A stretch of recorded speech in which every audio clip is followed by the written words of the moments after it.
Willowbell was the kind of town where even ordinary mornings seemed to arrive carrying a small ribbon around them. Sunlight slipped over the bakery roof.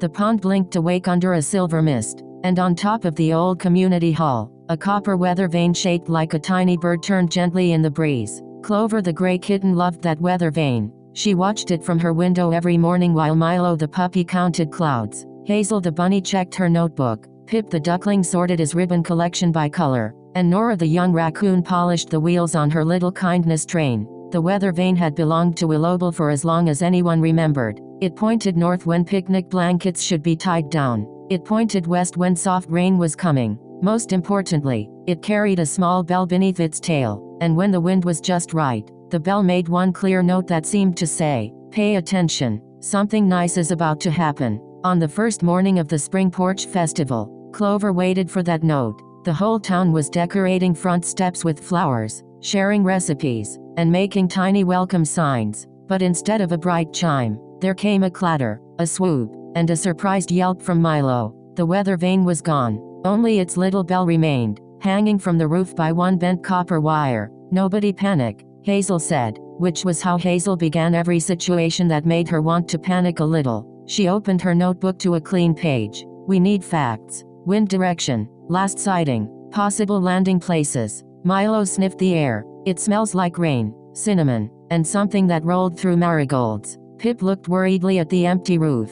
"Can a weather vane feel lost?" Clover did not laugh. She imagined the tiny copper bird lying somewhere in the grass, unable to point anyone home. "Then we should find it gently," she said. Nora rang the bell on her kindness train. It was not a real train, just a wooden cart with painted wheels and a handle, but everyone called it a train because Nora used it to carry helpful things around town. Today it held twine, clothespins, apple muffins, a small lantern, and 3 paper umbrellas. "All aboard for the search," Nora said. They began at the community hall. Hazel found a scratch on the gutter. Pip found a copper feather caught in the ivy. Milo found his own paw print from when he had yelped and run in a circle. Clover found something better, a trail of bright orange flower petals leading toward the lane behind the bakery. The lane was quiet except for the tap-tap-tap of someone hammering very carefully. At the end stood a narrow house with a rooftop garden that had been closed all winter. Its sign read Fern Fox's Cloudberry Tea Garden, but the letters were dusty, and a basket of unopened paper lanterns sat by the door.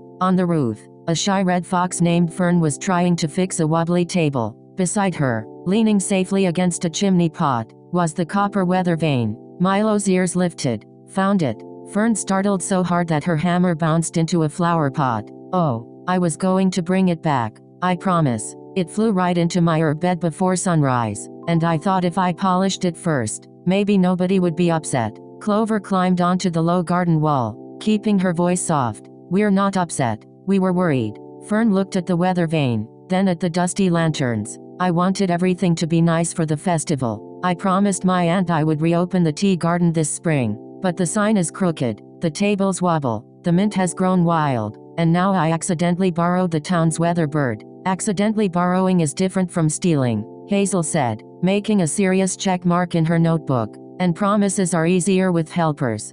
Fern's tail curled around her paws. "I didn't want to bother anyone. Everyone already has porches to decorate." Nora pushed her kindness train closer. "Helping is one of our decorations." So the friends made a new plan. Hazel measured the sign and showed Fern where one strong nail would make it straight. Milo carried small flower pots from the sunny corner to the shady shelf, though he had to be reminded that carrying did not mean tasting. Pip tied blue, yellow, and peach ribbons to the paper lanterns so they could flutter without tearing. Nora passed out apple muffins because repairs go better when nobody is hungry. Clover polished the copper weather vane with a soft cloth. As the dust came away, she noticed tiny words etched under the bird's wing. "Face the wind, keep your promise, share the view." "Fern," Clover called, "I think this belonged to your family once." Fern came closer. Her eyes widened. "My aunt used to say that. She said the best tables were the ones where everyone could see the sky." For a moment, the rooftop garden became very still.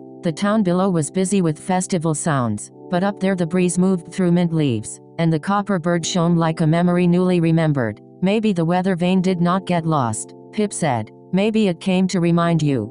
Fern smiled a little. "Then I should bring it back properly. And maybe, if there is time, open the garden too." There was time because everyone made some. Mrs. Maple the raccoon arrived with clean tablecloths from the bookshop. The bakery fox sent a tray of honey biscuits. Tilly the field mouse brought button flowers for the railing. Even the quiet squirrel twins came with a broom twice their size and swept the steps until they looked proud of themselves. Hazel organized jobs on a chalkboard. Straighten, sweep, water, ribbon, taste test. Milo volunteered for taste testing 3 times before Hazel added the word official. Pip hung the lanterns in a zigzag path. Nora lined up cups on the kindness train and wheeled them from table to table. Clover climbed carefully to the community hall roof with Mr. Otter, the gentle repair neighbor, and watched him fasten the weather vane back where it belonged. When the copper bird turned again, the little bell gave one clear note. Chime. Down in the lane, Fern put both paws over her heart. The spring porch festival began with open doors, flower baskets, and neighbors strolling from step to step. But soon everyone noticed the lanterns above the narrow lane and followed them upward. They found Fern's cloudberry tea garden glowing on the roof, with mint tea, honey biscuits, tiny tables, and a view of all Willowbell shining below. Fern stood by the entrance, nervous but smiling. "Welcome," she said. "I'm glad you're here." Clover saw that the crooked sign was straight now. The dusty lanterns were bright. The wild mint had become little bundles tied with Pip's ribbon, and the promise that had felt too heavy for one fox had become light enough for the whole town to carry together. As sunset warmed the rooftops, Fern brought out a small guest book. "My aunt kept one every spring," she said. "Would you all sign it?" Milo pressed a paw print that looked mostly like a muffin crumb. Hazel wrote, "A promise can have many paws beneath it." Pip drew a ribbon that looped around the page. Nora stamped the tiny wheel mark from her kindness train.